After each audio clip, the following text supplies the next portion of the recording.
গতকালকের পর আজও সকাল থেকে আকাশের মুখ ভার। দক্ষিণবঙ্গের বিভিন্ন জেলায় শুরু হয়েছে বৃষ্টিপাত। গতকাল বিকেলের পর থেকেই দক্ষিণবঙ্গের জেলায় জেলায় কোথাও হালকা কোথাও মাঝারি বৃষ্টিপাত, আর আজ সকাল থেকেও দক্ষিণবঙ্গের বিভিন্ন জেলায় শুরু হয়েছে বৃষ্টিপাত। পশ্চিম বর্ধমান, বাঁকুড়া, বীরভূম, পূর্ব বর্ধমান সহ বিভিন্ন জেলায় জেলায় বৃষ্টিপাত হচ্ছে সকাল থেকে।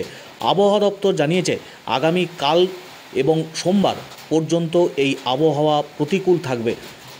ঝড় বৃষ্টির সম্ভাবনার কথাও জানাচ্ছে হাওয়া অফিস। প্রায় 30 থেকে 50 কিলোমিটার বেগে বইতে পারে ঝোড়ো হাওয়া। উত্তর 24 পরগনা, দক্ষিণ 24 পরগনায় যেমন বৃষ্টিপাতের সম্ভাবনা রয়েছে, শিলাবৃষ্টির সম্ভাবনার কথা জানিয়েছে হাওয়া অফিস। নদিয়া, বীরভূম, মুর্শিদাবাদ এবং পূর্ব বর্ধমান জেলায় আকাশ কালো মেঘে ঢাকা পড়েছে। সকাল থেকে কোনো কোনো জায়গায় শুরু হয়েছে বৃষ্টিপাত।